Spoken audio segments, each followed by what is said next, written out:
मित्रों नमस्कार। सूचना की दुनिया पर आपका स्वागत है। मैं हूं डॉक्टर सुभाष चंद्र सिंह, राज्य सूचना आयुक्त उत्तर प्रदेश। आप एपिसोड 73 देख रहे हैं। यह एपिसोड बहुत महत्वपूर्ण है। इसमें मुख्य रूप से हमने और देवेश मणि त्रिपाठी ने इस बात पर चर्चा की है कि क्या किसी का आधार कार्ड उसकी पत्नी को दिया जा सकता है, क्योंकि सामान्य रूप से आधार कार्ड को व्यक्तिगत सूचना माना जाता है। एक इस पर चर्चा है। दूसरा ये कि बहुत अधिक सूचनाएं जो मांगी जाती हैं, कभी कभी क्या प्रायः आदित्य बंदोपाध्याय या एक आध अन्य सुप्रीम कोर्ट, हाई कोर्ट के निर्णयों के बहाने जन सूचना अधिकारी उन सूचनाओं को मना कर देते हैं। तो इस एपिसोड में इन दोनों बिंदुओं पर हम दोनों ने फोकस किया है। आप यह एपिसोड देखिए, आपकी प्रतिक्रिया का हमें इंतजार रहेगा। एक आग्रह यह है कि जब भी कोई एपिसोड देखिए, आप पूरा देखिए। पूरा न देखने से आपकी जानकारी अधूरी रहेगी। धन्यवाद सर। दूसरी चीज, कई पीठ में हम लोगों ने देखा सर, एक चीज जो सबसे क्लियरिटी होनी चाहिए, ये माननीय सर्वोच्च न्यायालय मद्रास हाई कोर्ट ने कहा कि कभी कभी हमने पीठ को भी कहते सुना है इन चीजों को कि जो सूचनाएं वेबसाइट पे अपलोड हैं उन्हें नहीं ली जा सकती। कई पीठ में हमने ये चीज सुनी है। तो ये स्पष्ट आदेश है कि जब कोई भी आवेदक अपीलियंट किसी प्रमाणित प्रतियों की मांग करता है, तो जब भी प्रमाणित प्रतियों की डिमांड की जाती है तो निश्चित है प्रमाणित, ये एक्ट में ये प्रावधान है या जो हमारे कानून है कि प्रमाणित किसी प्रति को तभी की जा सकती जब उसकी मूल कॉपी की फोटो कॉपी हो। सर, ये सबसे बड़ा प्रश्न है कि किसी फोटो कॉपी से अथवा किसी ऐसे प्रपत्र से किसी भी फोटो कॉपी किसी प्रति को प्रमाणित नहीं किया सकता। इसके संदर्भ में एक कानून भी बना जो कि प्रामाणिकता कैसे की जाए। इसके संदर्भ में ये है, मैं बता दूं, हर जगह मिलेगा। Government of India, ministry of personal and PG and pension, मतलब ये जो हमारा बना सर, ये 2015 में बनाया गया। और प्रामाणिकता के संदर्भ में मैं चाहूंगा सर, ये स्पष्ट एक पैराग्राफ नीचे बनाया गया है इस तरह से। प्रमाणिक ये स्टैंप होना चाहिए जिसमें लिखा है जिसने एक्ट के अंतर्गत जो प्रमाणित करता है उसका नाम, पदनाम और सारा पूरा विवरण होना चाहिए, जिससे अगर उसमें कोई त्रुटि हो, कोई कूट रचना हो, तो जवाबदेही अथॉरिटी की न तय होते हुए संबंधित जन सूचना अधिकारी की हो जिसने इसको प्रमाणित किया है। तो निश्चित है ऐसे चीजों में ये स्पष्ट है और प्रमाणिकता के संबंध में ये कानून भी बनाया गया है। तो ऐसी चीजों से भी सर बचना चाहिए। चाहे जन सूचना अधिकारी हो, अमूमन लिख के दे देता है कि यह वेबसाइट पे है और आप इसे प्राप्त करें। नहीं, देखिए, धारा 6 में अगर किसी ने प्रमाणित सूचना मांगी है, हमको प्रमाणित कॉपी दी जाए, तो जन सूचना अधिकारी यह कहकर बच नहीं सकता सर कि यह सूचना वेबसाइट पर पड़ी हुई ऑनलाइन है, उसको निकाल लें, निकाल कर चाहे तो प्रमाणित कर दें। अगर प्रमाणित सूचना मांगी है तो प्रमाणित सूचना दीजिए। फिर ये बहाना नहीं चलेगा कि ये जो है वेबसाइट पर पड़ी हुई। दूसरा, दर्शकों की सुविधा के लिए हम ये दोनों जो आप आदेश आदित्य बंदोपाध्याय का पढ़ा है और ये जो ministry of personal PG and pension, department of personal and training, इसको हम लोग सूचना की दुनिया पर जो है हम डाल देंगे और डाल रहे हैं एक प्रकार से। और इसको जूम करके आप लोग इसको देख सकते हैं और संबंधित जो है आप गूगल पर जाकर के इनको तलाश भी सकते हैं। और निश्चित सर, इसके संदर्भ में अभी एक सप्ताह पहले एक बहुत कॉम्प्लिकेटेड केस आते हैं, पति पत्नी के बीच की इंफॉर्मेशन आ जाती है या ऐसी सूचनाएं जहां जब दो अधिकारों के बीच जन सूचना अधिकारी को चयन करना हो, ऐसी स्थिति में क्या करें।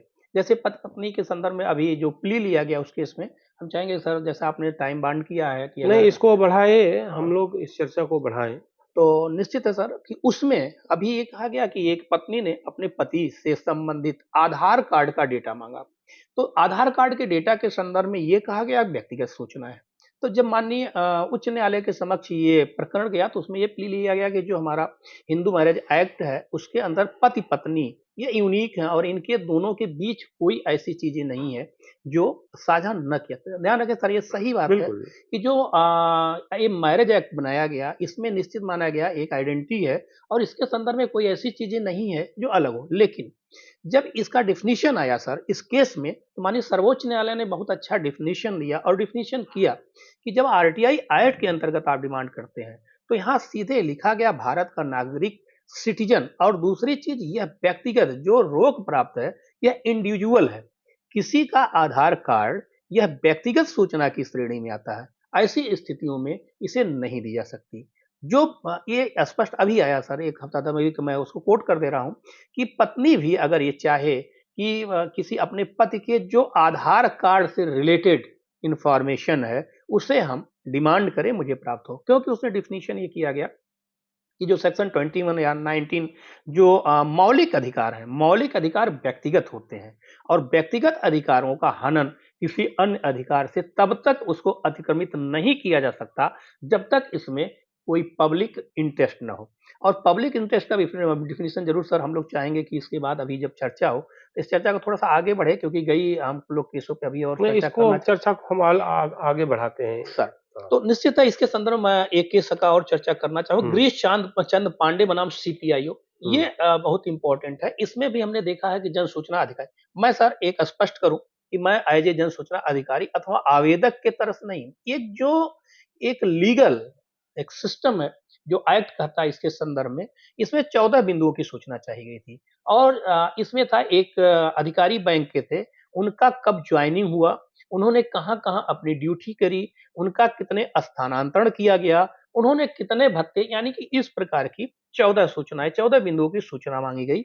इसी के संदर्भ में गिरीश चंद पांडे बनाम सीपीआईओ माननीय सर्वोच्च न्यायालय का बहुत बेहतरीन आदेश इसमें भी आया था और माननीय सर्वोच्च न्यायालय ने यही यहाँ स्पष्ट खोला, इस सूचना को अगर हम देने के निर्देश देते हैं, इसमें ना तो आपने जनहित बताया कि एक व्यक्ति कितनी ड्यूटी की, कहाँ-कहाँ की, इससे जनहित क्या है। और सही बात भी है, अगर देखा जाए सर, किसी का स्थानांतरण 10 जगह हुआ, तो 10 जगह से फिर सूचनाओं को कलेक्ट करना है और इसमें जनहित क्या है।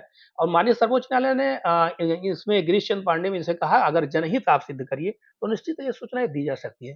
तो ऐसी स्थिति में हमने देखा किसी की सैलरी, किसी के ऐसे चीज़ों का माँगा जाता है और सीधे गिरीश चंद पांडे बनाम इसका उपयोग करते हुए सीपीआईओ का और सूचना देने में मना कर देता है। लेकिन यह पार्टिकुलर एक स्पेशल केस है, जहाँ एक व्यक्ति का पूरी जितने उन्हें कार्यकाल की 14 बिंदुओं की सूचना थी, तो निश्चित है यह सूचना इस प्रकार की सूचनाओं के आधार पर या माननीय सर्वोच्च न्यायालय द्वारा पारित जो केस है गिरीश चंद पांडे बनाम सीपीआईओ, इसे कहीं न कहीं इसका दुरुपयोग बड़े पैमाने पे होता है और यह हर जगह उपयोग नहीं करना और न्यायोचित भी है।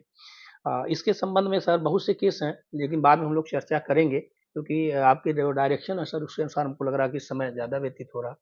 नहीं, मुख्य रूप से जो 2 बिंदुओं पर हमने चर्चा की जो सर। है इस एपिसोड में, सर। एक तो आदित्य बंदोपाध्याय बनाम सीबीएसई, सर। दूसरा गिरीश चंद पांडे बनाम सीपीआईओ। सर।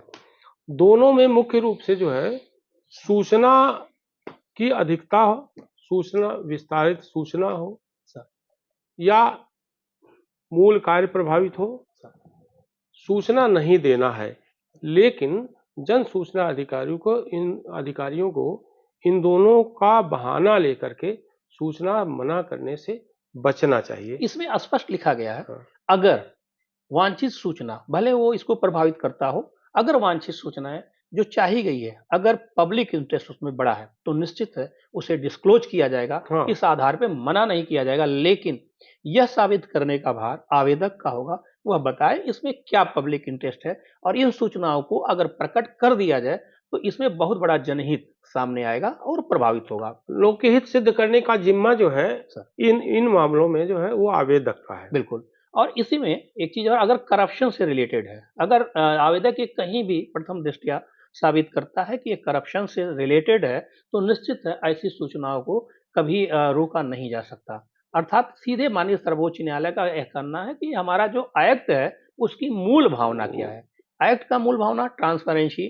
और करप्शन को अगर देखें तो रोकना है। इसी आधार पर सूचनाओं पे रोक न लगाया जाए कि यह कहते हुए हर सूचना को रोक लगा दिया जाए, यह सूचना कहीं न कहीं विस्तृत श्रेणी की है और इसे नहीं दी जा सकती। सूचना के कलेक्शन और सूचना के सृजन। सर सृजन के संदर्भ में सृजन इस पर थोड़ा सा सर मैं सृजन में बताऊं, जब हम लोग ऐसे हम चाहेंगे कि थोड़ी सी चर्चा कर लिया जाए। कि 4(2) का 5 जो नियमावली है, खैर सर आपने कहा कि इस पे हम लोग बाद में बात करेंगे। लेकिन उत्तर प्रदेश सूचना का अधिकार नियमावली 2015 जो 3 दिसंबर 2015 में यह अस्तित्व में आया, इसमें एक सेक्शन बनाया गया 4। अगर सेक्शन 4 की बात करें, इसमें 5 उप सेक्शन सब सेक्शन दिया गया है। जैसे 4(1) सबसे ज़्यादा जो 4(2) जो सेक्शन 4(2) है, 4(2) में हमने देखा है कि 4(2) का 5 इस तरह का उपयोग करके सूचनाओं में रोक उत्पन्न किया जाता है। तो थोड़ा-सा मैं इस पे ज़रूर चाहूँगा कि चर्चा हो, क्योंकि सूचनाओं में ऐसा ना हो कि कहीं अनाधिकृत रूप से रोक हो और एक्ट प्रभावित हो। देखिए, सूचना नियमावली पर हम लोग चर्चा बाद में सर, करेंगे। प्रसंगवश हम सृजन बिल्कुल, शब्द सर। का इस्तेमाल हुआ तो उस पर थोड़ी चर्चा हो गई।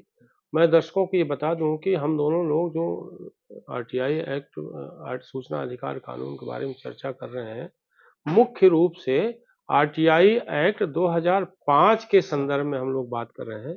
नियमावली पर चर्चा हम बाद में करेंगे। जब हम लोग स्टेट्स के विषय पर आएंगे, तब उस समय हम लोग चर्चा करेंगे।